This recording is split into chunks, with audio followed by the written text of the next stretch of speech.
Hey everybody, this is Brad Bruce and I'm here with Jace Marsiglia. And you are listening to the 5195 podcast. So, it dawned on me that I never told the story of that incident I had at a con. Oh, yes. And I wanted to get into that before we get into the topics at hand. Sure. So, because I have my guess. You do have a guess. I have a guess just based on the level of enthusiasm, I guess you could say, you described. Okay. So it was just an odd interaction. Well, the person I'm thinking of is an odd person. Okay, we're going to see. We're going to see. So, I attended a Monsterpalooza at the Burbank Marriott. Mm-hmm. And up in the corner, there was a guy sitting there that I immediately recognized. Mm-hmm. I was like, wow, I really want to talk to this guy. Mm-hmm. So, the con had been going for all of 10 minutes. Okay. All right. And mind you, you're talking about someone who had a table there. Oh, yes. He had a table. He was a guest. Got it. He was a guest. This wasn't just some Joe. No. Okay. All right. So, I walk up to him and I'm like looking at the pictures at his table and he is talking to another attendee. Mm-hmm. And I'm just trying to gauge what kind of person he is to see where this is going to go. Sure. And it seemed normal. So I was like, okay, cool. So he's just a normal guy. Okay, cool. And that person paid for the autograph. They took their picture, had their interaction, left. Okay. Without incident. Yes. As they say in law. Yeah. Then he looks at me and he's like with these eyes. Mm-hmm. Okay, and as soon as I tell you who it is, you're going to see these eyes. Mm-hmm. And he looks at me and he's just like, do you have a cigarette? Mm-hmm. And I was like, no. And the person that he was with, I think it was a family member or agent or someone. Okay. Literally goes, don't give him a cigarette. And I'm like, yeah, don't have any. So he's good. Moot point. Yeah. Jumps up, grabs me, pulls me in close. And he's just like, I know you got a fucking cigarette. With his face touching mine. And then tries to kiss me by saying, just kidding. And he's trying to kiss me. Like he's pulling me and he's fucking strong. Yeah.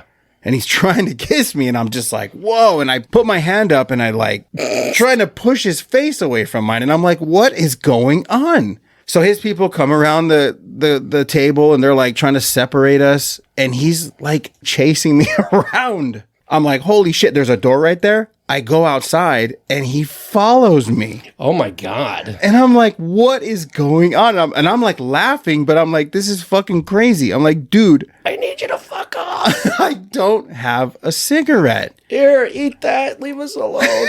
And he's laughing, but he's like, I know you do. I fucking need one. I need one. I got to be here all goddamn day. It was Robert Zadar. God damn it. Who did you think? The whole time, even up to just now, I'm like, this sounds like a Gary Busey story. Oh, okay. I know you've got a goddamn cigarette. Don't listen to my handler. Get over here. Give me a goddamn Marlboro. You're like, sir. And he seems like the type that would lean in like, listen. I'm not allowed to ask you these things, but God damn it, I need myself a cigarette. It was wild. No. So in other words, that chin. Yes. That fucking massive, scary face, that maniac of a cop was charging at you for a cigarette. Yeah. Good fucking Lord. And we were literally cheek to enormous cheek. And he had like long hair. Oh, I remember. Yeah. Yeah. Yeah, no, I'm buddies with the guys over at Synapse Films. Okay. And they worked with him for I believe Synapse put out the special edition of Maniac Cop 1. Okay. And I think Blue Underground did 2 and 3. Okay. But I think they interviewed him and shit. Yeah. And when I'd go to their office, I'd see pictures of him. And I'm just like, you guys hung out with this dude? And they were just kind of like, yeah, we did. 1,000-yard stare, kind of like, well, So my story corroborates. Yes. Because I remember seeing a picture and him near the end there barely looked. I mean, obviously with the facial structure he had, it was him, but it was like he did not look like he used to. No. And I was the picture was kind of jarring. Yeah. But it was him with the two guys at Synapse. And, Yeah. when I mentioned meeting them, not me, but them meeting them, they both kind of exchanged looks like, yeah, we met Robert. Yeah, so, it was a fun experience. And throughout the rest of that day, if I would walk by, because you do lap after lap. Oh, after yeah. lap, Yep. He would always look at me and wink. And I'm like, what did I do to you? Like, what was it? It was one of the funniest times I think I'd ever had there. Like, it was funny. Yeah, it's fucking... That's wild, though. Still strong, though. Fucking strong dude. Oh, I bet. He was a strong dude. Yeah. So that was that story. And then when we ended the last episode, you had said something, and it sort of sparked a question that I wanted to save until this episode. Because it could be involved, and it's a genuine interest. Like, it's curious. Because, like, I know for myself, like, my answer for this question is we'll get into it. Okay. But at this moment, okay, where are you in regards to the goals you set for yourself when you started? Boy, that's funny. I'm nowhere near it, I don't think.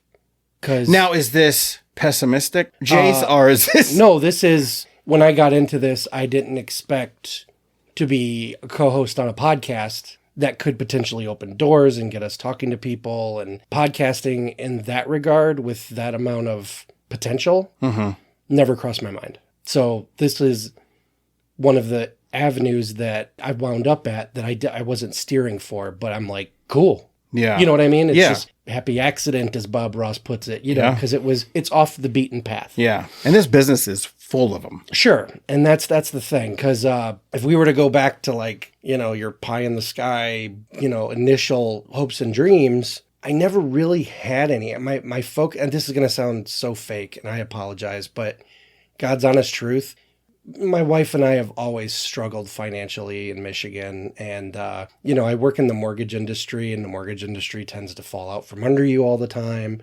And to be honest, when I decided to screenwrite, it seemed like a positive, creative way for me to just feed my family. That was it. Okay. I didn't even, and again, I know I mentioned it in another episode about that book basically telling me, don't expect to be on set. Writers aren't allowed on set. So any dreams I had of standing shoulder to shoulder with George Romero or Tom Savini while he worked on, because I always likened it to working on Creepshow or something like that. Those kind of evaporated because it was like writers aren't allowed on set. So it was always kind of amorphous, this fantasy. Yeah. I guess I just thought, if I hit it big, I could just sit here at home and crank out the scripts and that'll be that, So I never really had a concrete image, a crystal image. But now, when we're talking 20 years later, 20 years of work, got a couple titles under my belt. I've got a few in the fire now. You and I have launched this awesome podcast, and 5195 isn't just a podcast. We're talking about making it something bigger. Yeah. None of this occurred to me ever. I had hoped when we made Maternal, I was like, I want to work with this guy again. And because we hit it off so well. So I just started thinking, cool, I've got an avenue and I got somebody who gets my shit. The dream or expectation kind of morphed into, well, now I'll just work with Brad and we'll make cool things, Yeah. And, if other people want to work with me, great, but I'm not going to think of that right now. I'll just work. Yeah. As far as expectations, as long as I can support my family and do something I love, that's all I can hope for. Yeah. This, where we are right now, it never factored in. So when I say, how did you phrase it? Like, did I get where I wanted to be? Or it's not that I didn't want to be here doing a podcast. It just never occurred. It was never a thought. And it's just one of the cool twists that this little journey's taken. Yeah. Which I'm happy with. I think it's awesome. Yeah, because when we first met, you were strictly writer. Like that, this is all I'm going to do. Yeah. And I never delved into that whole I was like, okay, he's a writer and that's it, you know? Yeah. But the more we talked, and even though I didn't bring it up to you right away, but the more we talked about film and how in tune you were with it. You mean just the process? Yeah. Yeah. You know, it's like, you know, having such a vast knowledge of film and the process of how it's done, you know, how film is made. I was like, man, it seems like more than just a writer. You know, I was like, I wonder if he would want to wear another hat. So I kind of started feeling you out a little bit. You know, we had kind of, you know, talked about producing, you know, being a producer. And we're kind of exploring that at the moment a little bit more. You know, it's like you're kind of dipping your toe in a bit. Just a smidge. Just to see how it is. You know, there's been some creative decisions I've been able to put forth in this format that we've talked about and some ideas. Yeah, there's been a few times where I wouldn't have known it because I didn't pursue it. Mm-hmm. But we've had a conversation over the phone or in person where you're like, that's a producer thought. Yeah. You're thinking like a producer. And I'm like, oh, well, cool. All right. Yeah. You know, but as far as those early days when we first started working together, I figured one of the only other hat would have been you really seemed to want me to act, which was funny to me because that never crossed my mind either. Really? Yeah, no, I never considered. I mean, when I was a kid, I was a total ham. I was always getting in front of the camera and being an asshole. Okay. But as an adult, I was kind of like, let the professionals do that. You guys were so positive about my maternal experience that I was flattered, genuinely flattered. And I was like, hey, cool, great. But down the line, when I wrote Cathedral, the feature script, one of your caveats was, I'm not going to do it unless you write a part for yourself. And I was like, fuck you. Come on. And you're like, no, I'm dead serious. And I was just like, I couldn't have done that well that you would want me to write. So I placated you, but at the same time, I was like, I'm going to fucking kill my character off real fucking quick. As we went through rewrites, I'm in it like quite a bit now. Yeah. I was like, son of a bitch. Yeah. But it was just, it was one of those deals where I was, again, not something in my big picture. So if Cathedral ever comes to be and I act in it, unplanned. Yeah. You know, it was something cool that you offered me, but going in, visualizing actor / writer / producer, no way. Yeah. Never would have thought. And, you know, and that's funny, you know, because if you go back and look at a lot of these writers that you look up to, you look at their IMDb's and it is writer, producer, actor. It is funny how many I sometimes think of like John Sayles being a morgue attendant in The Howling or just stuff like that. And that would have probably been okay, because even my cameo in Maternal, to be fair, I probably, if I knew it was going to be something I would have played, I'd have made it a lot shorter.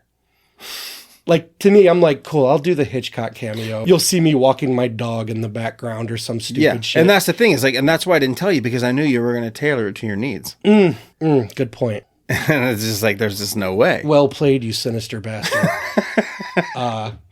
You scurvy shyster bastard. No, it was nice to get that note.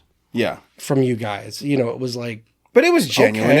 I wasn't blowing smoke up your ass. You know, it was. And you don't. You're a straight shooter. Yeah. You know, but it's like just something I never considered. And you know what? And, you know, just being such a fan of the 80s and you know, these movies, I'm really big on characters and delivery, you know, and timing is really important. And I like to bring a lot of like the comedic timing over into the scripts that I write for myself, you know, and try to make it a little more lighthearted. And one of my problem is I don't know restraint. Like when I write, I just keep going because I'm having so much fun. I've been criticized many times where it's just like, I get it, you can write funny. It's like you get to the point, but you still keep going and going because you want to continue to laugh and you want, you know, because I'm so big on character, you know, and it's like I just want to see this. Which, that era of funny is so different from what today's funny is. Yeah. The funny that works today is mostly ad lib. You know, these movies by like Apatow and stuff where you're like, I could tell these guys are going off script and it's pretty goddamn funny. You know what I mean? Right.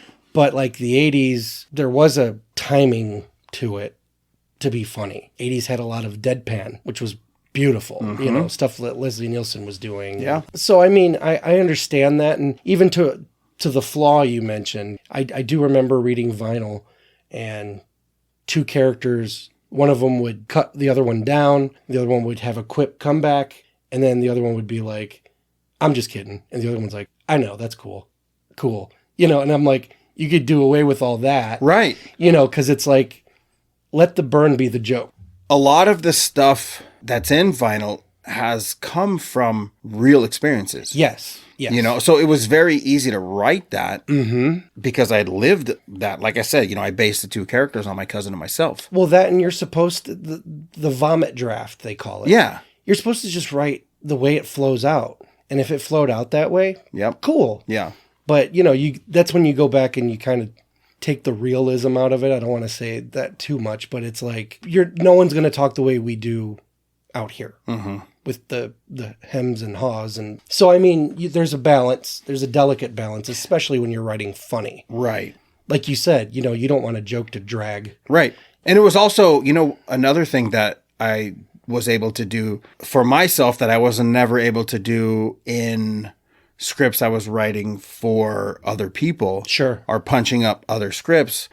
I wasn't able to have that freedom of just going full bore. And I felt like I was let off the chain when I was doing my own script. Well, sure. And I just wanted to this is yours. fill it like with as much fun as I could. Yeah. You know, and then it came to the point where I was like, I need to trim to make a movie though. Yes. You know, I need to trim to make a movie. It's like, I remember one of the first drafts I had written, man, it was like 130 something pages, 136 pages. Which is a lot. For a comedy horror. Yeah, for that kind of thing, it's almost unheard of. Like, it was crazy, you know? And I remember giving it to a buddy and he read it, and he's a, you know, successful writer who's made it in the business and has a couple cult classics to his name. And hopefully have him on the show, Randy Cornfield. He was just like, I get it. You can write funny, but you don't have to write all the funny. Yeah.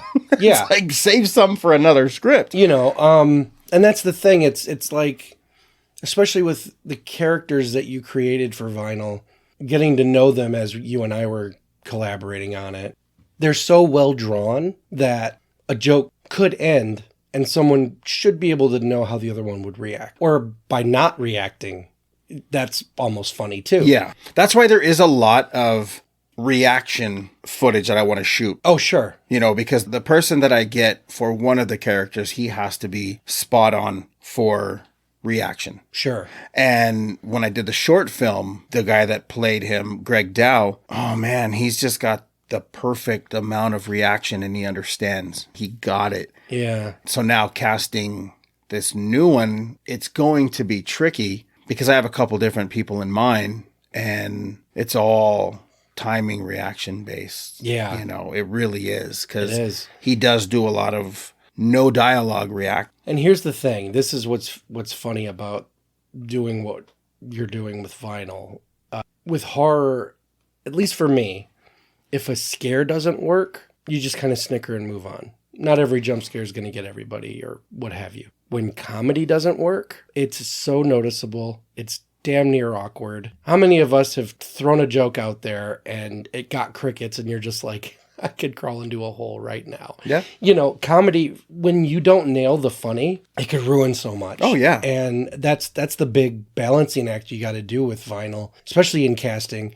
Someone who could take little and make it funny by underreacting to a degree or having just the right cock of the head, like the fuck. It's little stuff like that get big laughs. You know, said cockhead. I did say cockhead. But yeah, I genuinely think that that'll be the toughest part is honing the humor because like me, I'm very funny in a situational sense. I could pull things out of the ether and make it funny. I'm not good at putting funny on paper, but because this is an existing script that I'm working with you on, I can look at it objectively and be like, you know, this would be funny if we did this, or this. Right. And you did it beautifully, by the way. Thank you. I appreciate that. But like you sat down and made the jokes first, pulled them out of nothing. Yeah. And that is something I have a very hard time doing. Well, now, to be on the other side of this, I will say it's a horror film.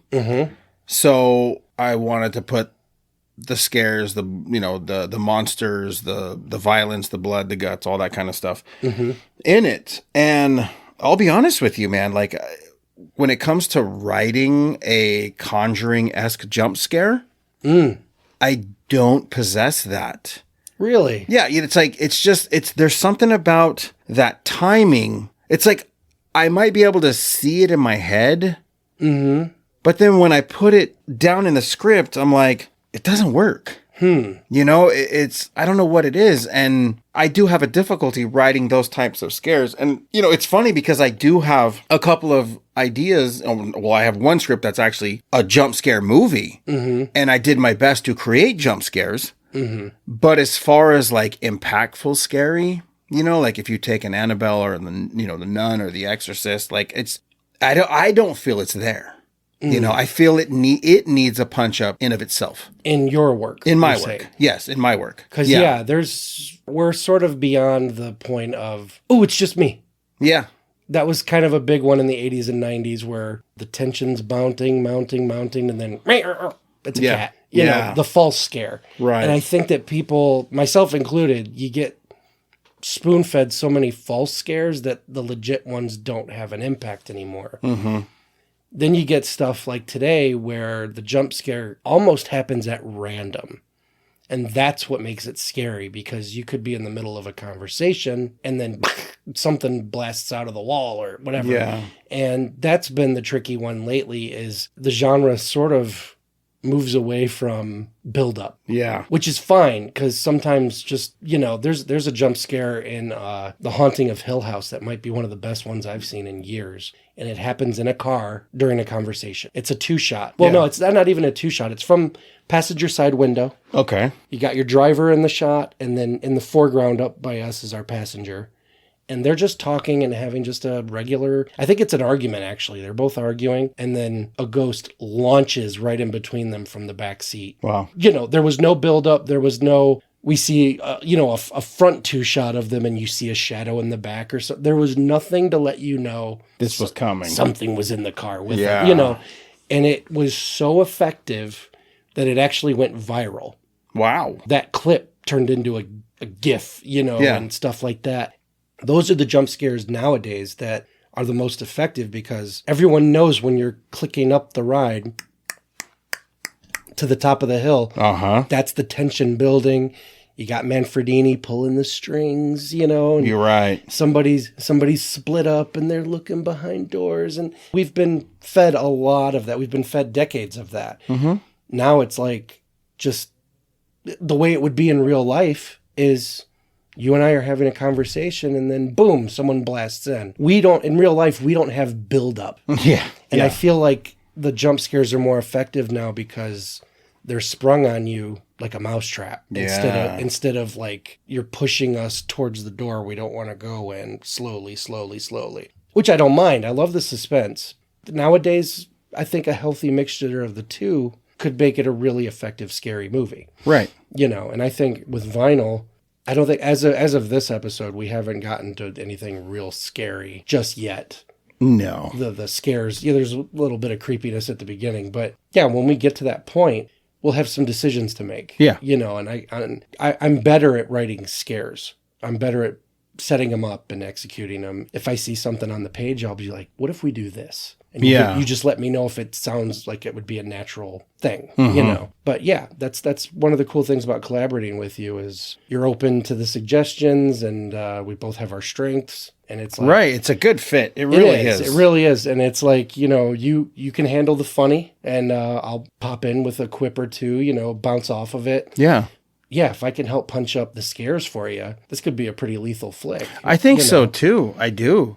Manfredini's first set of notes for me was basically that. Like, it's funny. When I sat down with him, I was expecting a notebook full of notes. Really? Yeah. But he literally just had one page. Okay. And it was just tone it back. It was, you got to the point, move on. Yeah. And then that was it. Yep. You know, and I was like, okay, that makes sense. I get that. You know, I that makes sense to me. And then it was, and of course it was also like, it's real fucking long, you know? Yeah. And I was always like of that ilk of, well, we'll just do a director's cut. We'll shoot all this stuff. We'll make a 90-minute, and then we can make it extra long for the fans if something happens, you know? Because I know there's lots of stuff gets cut. Well, yeah, and we live in a time now where anything that hits the cutting room floor could be used as bonus features. Yeah. I mean, that's the era we live in. Right. There's a very good waste not, want not attitude where, you know, if you did make the entire movie the way it is now, it's not like it couldn't be released Right. at some point. Right. You know what I mean? And just give people the option. I don't like it when they don't give you the option. You went to the theater or watched the same tape for years, and then all of a sudden I'm stuck with this Lucas edit forever because I don't have the option anymore unless I go back and put in a tape. Right. So if you're happy with the 90-minute version, make the deleted scenes a supplement. If you thought your director's cut was better, put the 2 on there. And, you know, give fans a reason to toggle. But I think that's a good approach, especially with something like this where we're having to whittle Right. a lot, you know, and move things around. And honestly, notes are just, they're just par for the course. oh yeah, absolutely. It's like, and I've come to expect them, and I understand where the people are coming from most of the time. Oh sure. You know, I mean, I have gotten some notes that I'm just like, really? Like, okay, I guess. I mean, you're paying me, so Yeah. I'm just gonna do it. Well, it's funny when you get certain notes and you look at them and you go, did we read the same script? Yeah. I don't even know where you're coming up with this. Like, how would I shoehorn that idea into this? Or Right. why would you make me take that out when it's like, it's almost like a load-bearing support beam. You know, it's like Yeah. if I pull out what you want me to, everything else crumbles. You know Yeah. what I mean? Yeah, there's instances like that. There's a lot. It happens a lot. But for the most part, the notes I've gotten from people, they're pretty much on the money. I get what they're saying. Did I ever tell you my story about D. Snider reading some of one of my scripts? No. I'd written a script years ago and it made some noise in a few of the festivals, and it was called Video Nasties, and it's WGA protected. It was basically the story of, I don't want to call it a dystopian future, but very soon in the future where we, as a modern day society, suddenly adopted the 80s Video Nasties ban from the UK here in Okay. America. Okay. And it was a slasher story. It was my first slasher story where somebody was running around in a giallo type outfit, the long hat, the long coat, gloves, but they were killing people in a manner reminiscent of the movie's Band. Okay. And so the cops, the detective on the case had her work cut out for her because she's not a horror movie fan. She's got to watch this garbage to figure out moves and, you know, and Right. this person is leaving essentially snuff tapes for people to find. So it leads her into this underworld. I also had a reporter, sort of a current affair exploitation kind of reporter who is sort of gleefully covering these murders. Uh-huh. So these stories were intertwining, but I had a scene early on where the reporter had the talking heads, the old, you know, CNN, Fox News split screens where they're having a debate about, are these movies the reason why this person's killing, or is this person killing because of these movies, you know? And it went on for a page or two, and I remember I sent it to D a long time ago, and he hits me back. He goes, I had to bail. I had to bail on it. It was just too much dialogue. And I said, understood. And he goes, this problem is, and he says, horror fans nowadays, and when I say nowadays, we're talking probably 10 years ago, this was. But he goes, most of them aren't patient enough for this kind of dialogue. You've really got to, you know, hit with a scare, 10 minutes, hit with a scare. And he, to his credit, he said, mind you, this is coming from someone who wrote one of the most loquacious villains in horror movie history. Yeah. You know, he's just like, I get it. I get why dialogue is important. And I get why making your villain. And the funny thing is, my villain, I did make it a Jason Michael Myers-esque silent figure. Okay.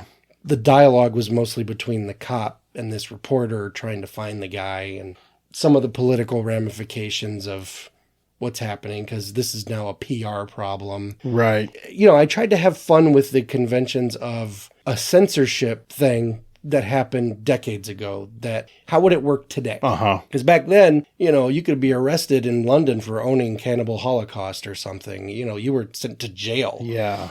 And I'm like, here in America right now, nobody's willing to give up shit without a fight. And I'm like, if you took away movies, how would people react? And that was kind of the message I was trying to get across. And you can't do it with violence alone. You can't really, you could watch like the Purge movies and get the social commentary behind this little thing. But I really tried to make a statement. I was really trying to make like a John Carpenter, George Romero, take a nice big swipe at sensitive viewers and censorship in general and all this. Yeah, D was like, too much. He goes, I could tell you're a talented writer. He goes, some of the gore and stuff up front. He goes, solid, good scares. He goes, but too much dialogue. He goes, I'm kind of busy and I just didn't have time. You know, and I said, I don't blame you, dude. No big deal. Yeah. He was really cool about it. But it was one of those deals for me, too. And even Harry. Lord knows the last time I hung out with Harry, he's just like, some people, they'll have everyone talking and talking. And I'm looking at him like, I know, Harry. Thank you. I get it. But it's like, I have to do that. You know, I have to remember my audience. And maybe some of this would be better for a novelization.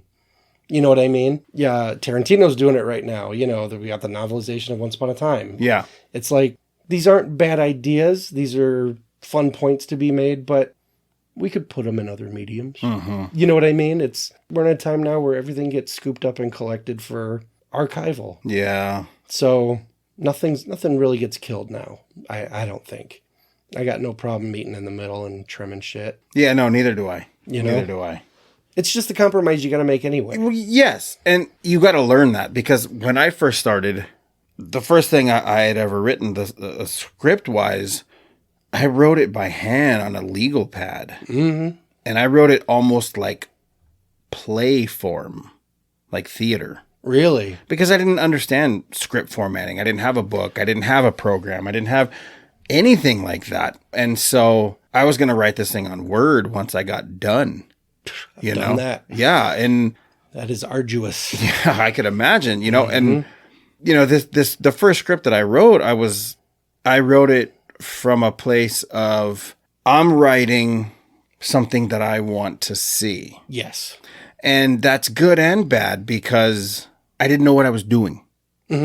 So there's a lot of stuff that just like kept going, you know, and of course, when I was done with it, that first draft, when I put fade to black, I literally flipped all the pages back and just started reading it instead of putting it away. Oh, yeah. Yeah. So I'm still fresh in the moment of like, this is fucking great. Yeah. Like, oh my God, this is awesome. Now you're also on the high of completion. Yeah, I finished something. It's over. Yeah, you know, I finished something. And it was, I remember writing it for about 2 weeks. Yeah. Writing this thing for about 2 weeks. And it was like, I didn't know formatting. I didn't know structure. I didn't know 3-act structure. I didn't know anything. I didn't know arc and tone and character development. I didn't know jack shit. Nope. You know, I didn't understand description of character. You know, I didn't understand action, slug lines, all this stuff that goes into what we do now. Sure. I didn't know any of that stuff. Yeah.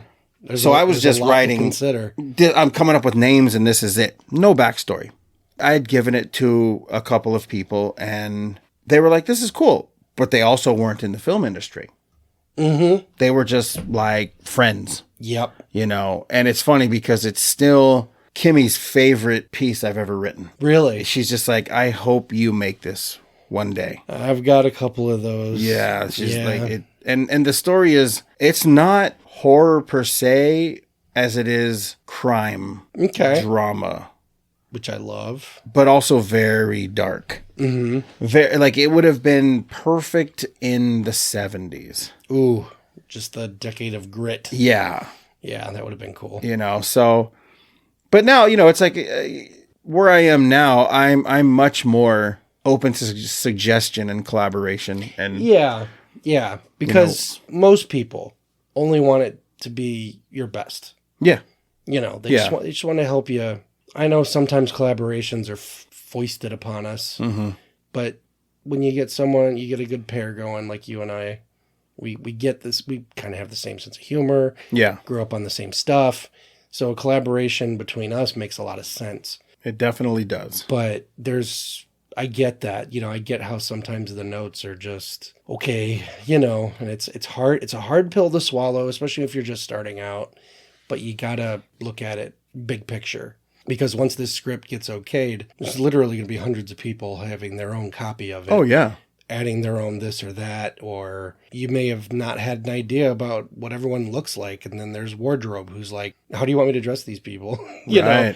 Your script doesn't really say anything. And that's not that you have to go into that kind of detail. Right. But see, that's another thing where we are different in what we write. And that's because, like you said earlier, like you were writing to support your family. Yes. You wanted to write something, send it out, and then start the next project. Mm-hmm. As to where I was writing what I wanted to make. Yeah. Like I was writing for myself to create this stuff. Mm-hmm. So I didn't add a lot of direction because I knew. I was going to say that's anyone who directs their own stuff. You can do it however the fuck you want. Yeah. You know what I mean? Yeah.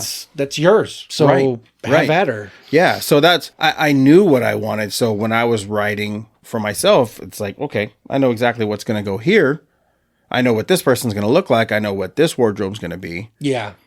So yep. I was a little more lax on myself. Sure. But yeah, I mean, it's still tough regardless. Oh, yeah. It's fun, but it's still tough. Anytime someone has an opinion about your work. Yeah. The positive shit sends you through the stars. Yeah. The negatives hit you right in the gut. Yeah. And it's, you just gotta roll with it, man. And it's, most of the time people aren't, in my experience, people haven't been dicks about it. Yeah. I remember telling my wife and a couple of friends about the D. Snider thing, and they were just like, he didn't even finish it? That seems... And I'm like, no, he's a busy guy, and he got back to me with notes. I'm like, that's all I could ask for. I was like, if I hit it big and he's, he sees my name out there, he's like, cool, man. I helped that guy once. Yeah. Again, this is someone else who didn't have to get back to me at all. Could have ignored me completely. He took the time. He probably got through a good 30 pages or so. I'll admit, I wrote a slow boil. Okay. I was building tension to where literally the last 20, 30 pages of that particular script is just a bloodbath. It's insane. Okay. It goes nuts. But I get why he's like, yeah, the studio is probably going to want you to get to the point. Mm-hmm. You know what I mean? Because I was like, all right, I'll put the social commentary on hold here. Yeah. And that was the goal. It was like, I want to do something that in 30, 40 years, someone looks back at and goes, this movie had a lot to say about this or that at the time. And, it's not just, for me, I'd never want to just write a popcorn flick. I love popcorn flicks, but I like when a movie has resonance with you and sticks with you well after you've watched it. I don't mind going for the ride. I can't just write something base and call it good. Mm-hmm. I have to dress it up with something. Yeah. I got to put some heart into it or a message or whatever. And usually what I do in that regard is very much like vinyl. I'm a genre salad kind of dude. Mm-hmm. I just straight horror. That's cool. But I'll typically mix horror with action, or I had a script that's a horror Western. Yeah. It's just such a pliable genre that you can do anything with it. Definitely. Yeah, when you mix your genres, you'd be surprised the creative opportunities that arise just from adding that other DNA. Yeah. Oh, that's me. That's what I was talking about. Yeah, like that. You're 100% right. Like just creating this mixed genre together. Like some of them, they work really well. And then I've had a couple that I've done and I'm just like, well, no. Yeah. And I've stopped. Sure. I've stopped writing something when it's like, no. It doesn't feel like it's jiving. Yeah, it doesn't work. But absolutely. Yeah, no, it's fun. But keeping with fun, I do have something I wanted to talk to you about. Mm-hmm. This has been a topic of discussion as long as I could remember. Okay. Especially in the horror genre. But it's across all genres. For me, the majority of them are horror-based. Mm-hmm. And that is your take on remakes. Remakes, yeah, that's a touchy one. It is a very touchy one because there's people that are completely adamant, like, fuck remakes. Yeah, no, I get that. And there's a couple that I'm like, yeah, no, don't do that. No, sure. Yeah. Don't no, do that. I've definitely got a few that I'm like, how dare you? Yeah. It's just the ball's on you to even want to attempt. Yeah. Like I dread the day that someone's like, Jaws is about to be remade. I'm like, the fuck it is. You know. And here's the thing too. We don't know how close it's been to being remade. Oh, several, I'm sure. know? Yeah, oh yeah, yeah. That's the thing. I mean, when people just look for IPs to capitalize on, yeah, I mean, the mid to late 2000s was almost all remakes, almost completely. Yeah. And it just got to a point where I'm like, what's left for you guys to Exactly touch? That said, I can't get too bent out of shape about remakes. I remember one time, I might have been even a conversation you and I had where a remake, to me, I started resigning myself to the idea that a remake's a good cover song. And that was a good explanation. There's a lot of cover songs out there that, I'll be like, whew, you really fucked that up. Or this sounds way different, but I dig it.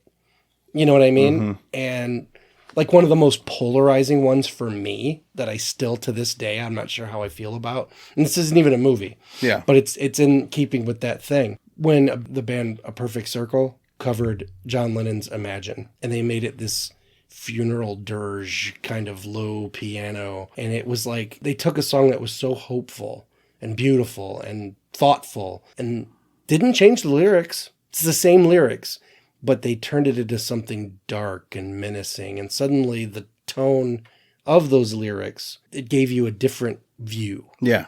It almost, when John Lennon says, what if there was no religion? And Maynard is like, what if there isn't any religion? You're just getting the same message in two different ways. And with remakes, I know that for the most part, it's just pulling studios into the black because it's a recognizable name.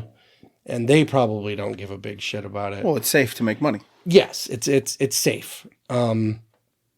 So I go into them with a kind of a feeling, and some of them surprise me. Some of them really do. My favorite of all time is still probably The Thing. I mean, and that was from my childhood. I mean, I think they're so polar opposite, though.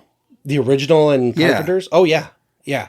I think it's just the name. Carpenter's is closer to the book. Okay. The book described something that could mimic and absorb and duplicate. Whereas the budget for the James Arness one from the 50s, it was like, we're in the era of Universal monsters. The Thing is just a big dude. Yeah. He's coming at you. And it's a scary movie. It's still great. I love it. Fantastic film. But like, even if I wasn't going off of source material, John Carpenter's is just, oh my God. It's a relentlessly scary movie. And that one stood out to me as a major remake that just fired on all cylinders. Oh, yeah. Every frame is a masterpiece. It is. As far as modern, that one's a little tougher because they did go after a lot of... Well, I'll give you one. Big names. Modern-ish. I mean, it's still, 2014? Okay. The Town That Dreaded Sundown. I've not seen that. I've seen the original. Now, being from Texas, those stories were around. Sure. And it was one of those things where parents used it to scare the shit out of their kids. Like, get home before it gets dark. There's the dude out there with a potato sack. Yeah. For me, that was scarier than a monster. Oh, yeah. Because it was a real guy. Well, you don't know what he looks like. We're in the realm of true crime. And I thought the remake was... I think it did it justice. Really? I do. Okay, so my views on remakes, honestly, I don't have a problem with them. Yeah. I never have. Like, I never have. I've listened to people bitch and moan about, like, literally, like, get angry over them. Mm-hmm. And it's funny because you put it the right way, with your explanation of a remake. Like, it genuinely, it's a great way to explain. Sure, because the original that you love isn't going anywhere. Right. It's not like a job where you're training your replacement. Yeah. You know what I mean? This isn't, okay, the remake's out now, I guess I got to get rid of the old one. Yeah. No, it'll always be there. And if that's the one you want to watch, pop it in. Go nuts. Because there's some remakes that I downright loathe. And part of the reason is because I feel like, and again, with us being in the industry, I don't know how much of this is studio interference. I don't know how much of this is director or writer's artistic liberty. But I have a problem with remakes that almost seem to look down on the original. I don't like remakes that I feel like when you watch it, you're being condescending to what came before it. You can tell there's a vibe where you're like, did you even watch the original? Do you even give a shit? Is this a gun for hire kind of thing for you? Versus the ones where they put in little Easter eggs or something that makes you go, oh, cool. You can tell they're fans because they did this or that. One of the ones that really puzzles me that I like it so much was the remake of Willard. Oh, yeah. With Crispin Glover. I think it's great. It's nothing like the old one. Because Willard in the old one, Bruce Davison, he kind of directed a horde of rats, but he seemed like a normal dude.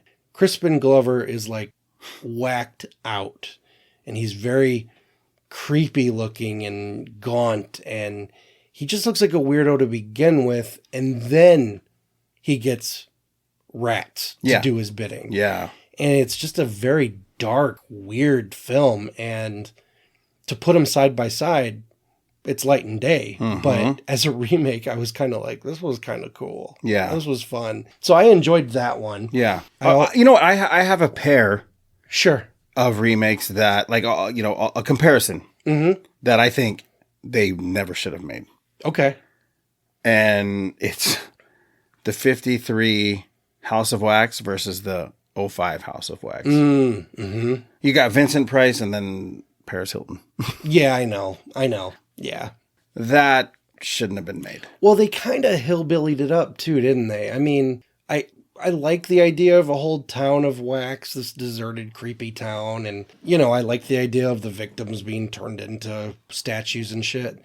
But it was really kind of Texas Chainsaw with wax. And the original was like a revenge story, Mad Doctor. I know these are themes that are kind of cheesy now, but if you go back and watch it, it's so good. Yes. And it's like, you could have done something a little slicker, smarmier.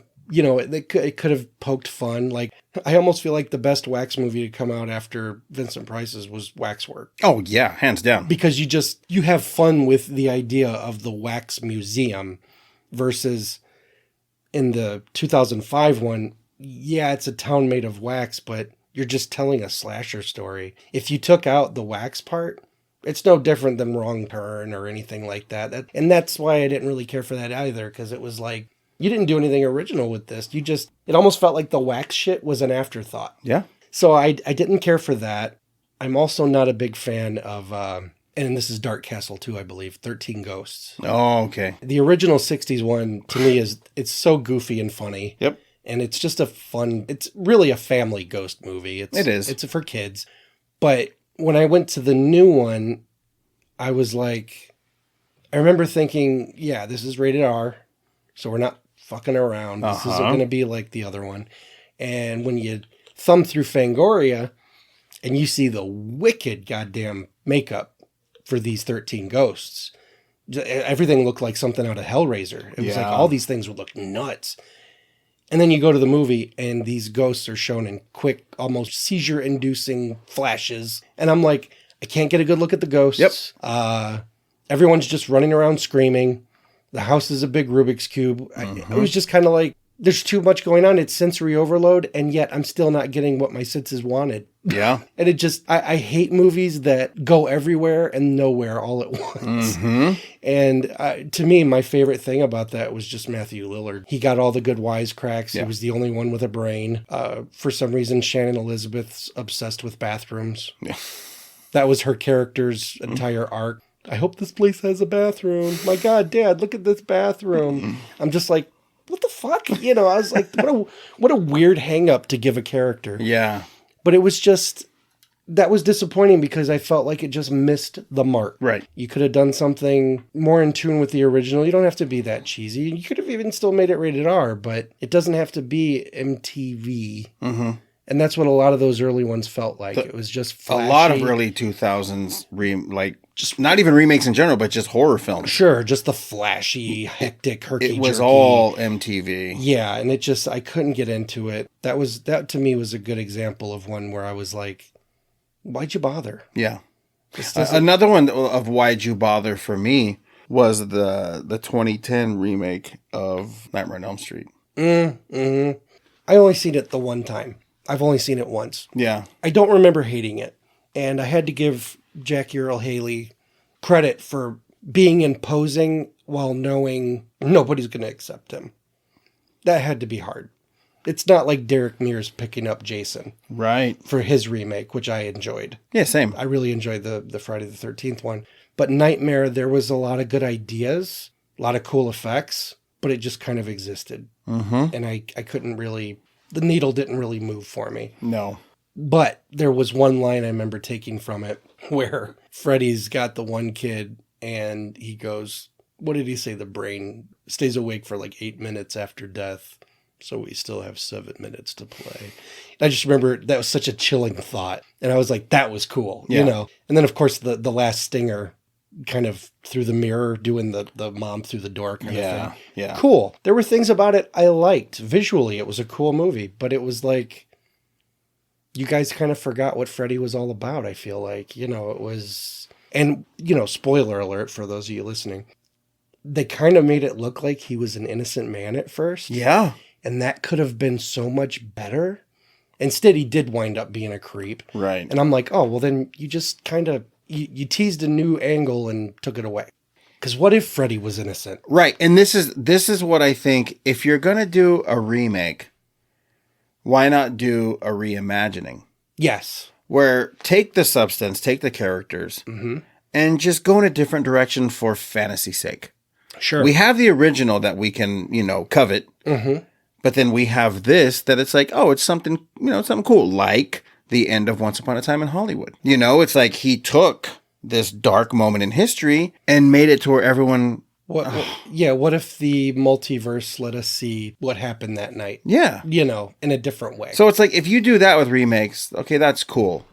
Unless you're giving it an upgrade on budget and flair that the first one didn't have. Sure. And the perfect one for that, in my opinion, is Tom Savini's Night of the Living Dead. Mm-hmm.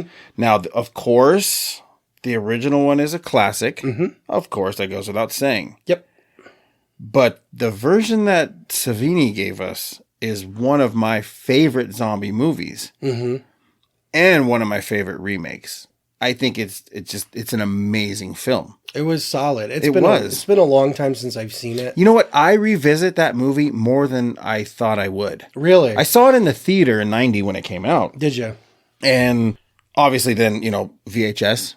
Yeah. Which I still own the VHS that I bought when it came out. Sure. And then of course, the Blu-ray, the DVD and the Blu-ray. Mm-hmm. It was just, I think it's as close to Day of the Dead zombies. Sure. Those are my favorite zombies. Yeah, Day of the Deads were horrific. Yes, and I feel like he used those zombies in Day of the Dead. This the really gnarled, decomposed, yes, the dark bloods and just like the discoloration. They were very convincing. The cloudy eyes. Yeah, very convincing. And it was like they studied, and I know they did, like pictures of corpses. Yes. Which Savini's always done stuff like that. Yep. And you gotta have the stomach for it. Yeah. Death is not pretty. No. No, I remember enough about the movie that I liked it. I do remember Patricia Tallman and how they took Barbara, who, as much as I love Judith O'Dea, who did a wonderful job. Oh, yeah. And she's a sweetheart. She's a total sweetheart. She's an absolute sweetheart. But it's like her character's written to be kind of a wet rag. Yeah. You're here to be traumatized, and then you get up at the end and cram yourself out the door. Yep. Whereas Savini saw an opportunity to turn her into kind of a Sigourney Weaver badass, you know, and I loved Patricia in that remake. She's fantastic. Yep. The alternate reality of Ben, Yeah. the way his ending is very different and kind of fitting. And see, and that's it. That's that reimagining thing, Yes. you know, like where he took these characters and he had the same journey, but a different path. Right. And that was cool. I like seeing that. Me too. You know, it was a remake, but it was his story to tell. Well, for that matter, even James Gunn and Zack Snyder's Dawn of the Dead. Yeah. Phenomenal zombie movie. Yes. Yeah. But again, just the basic framework of Romero. Basically, it's a zombie movie at a mall. That's all they took from it. There's little Easter eggs. And you know, the Easter eggs are just homage. They are. And I loved seeing Ken in it. Yeah. You know, Savini at one point. And, you know, you could tell it was made by fans, but it was not the same type of zombies, not the same type of scenarios. Right. Definitely not the same characters. Yeah. It was just a whole group of people stuck in this fucked up situation, and it was genuinely scary. They did a great job. It was intense. George wasn't a fan. No, he wasn't. And I understand that. I understand it too, because his explanation makes sense. Yes. About runners. Yeah. Like if these things are rotten and decomposing, how are they going to? They'd be falling apart. Like, you know, the T-1000 when he's frozen. But again, it's just reimagining. It is. And that's why I'm able to accept it. Yeah. But I get where he's coming from because that's his baby. It is. You know, so. And people tend to forget that and 28 Days Later weren't the first running zombies. They were running in Return of the Living Dead. Yep. You know, somebody a long time ago, Dan O'Bannon, said, would they be just as scary if they were charging after you? You know, and fuck yeah. If the zombie apocalypse had sprinters, I'd be dead tomorrow. I wouldn't make it through the night. But no, I enjoyed that one too. I got one. Yeah, hit me. The Blob, 88. Holy fuck. Amazing remake. Yes. Amazing remake. I fucking love The Blob. Yep. Terrifying. Very terrifying. It's so scary, and it's funny and fun at the same time, but that movie, that one's one that and Creepshow 2, those two, I kind of seen them relatively close together. I remember thinking, these movies don't give a fuck about kids. Yeah. Oh, the kids get fucked in these movies. That's bad. Because, I mean, the one movie, the bullies are getting eaten by these Venus flytraps. I'm like, damn, you just fucking killed a bunch of kids. Yeah. I know they were bullies, but that was kind of the taboo. You don't fucking kill kids. Yep. The kid in The Blob, I was like, did not expect to see him as melting and all fucked up. Yeah, that movie took no prisoners. No. And it was very, very frightening, very graphic. Yeah. It wasn't just rolling jelly. Yeah.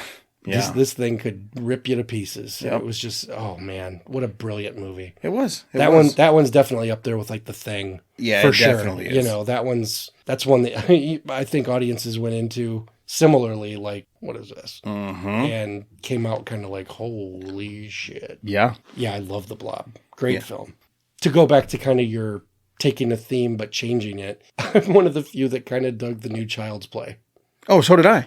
It was hilarious. Yeah. But it was also, yes, it wasn't Chucky. It wasn't Chucky traditional. There's no voodoo. He wasn't a serial killer.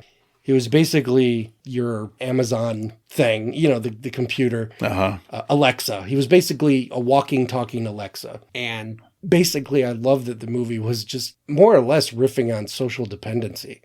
Or not social, tech dependency.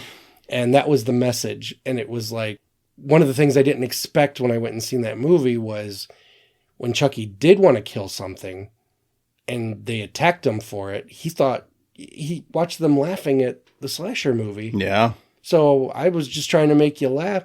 And then the next shot, you see him kind of in timeout, like looking sad. And I'm like, poor Chucky, you know, but it was like, as a machine, he didn't understand. And it was like, when he went haywire, it was like, well, this is what you get for relying on technology to do every goddamn thing. And that's why I also liked Megan this year. Okay. I haven't seen that. So. Megan is almost as good, in my opinion, because I know a lot of people didn't like the Child's Play movie, but Megan got better reviews. More people liked it. But it's essentially the same movie where a little girl lost her parents in a car accident, and her aunt, who is like a big, you know, artificial intelligence scientist, toy designer, she creates Megan.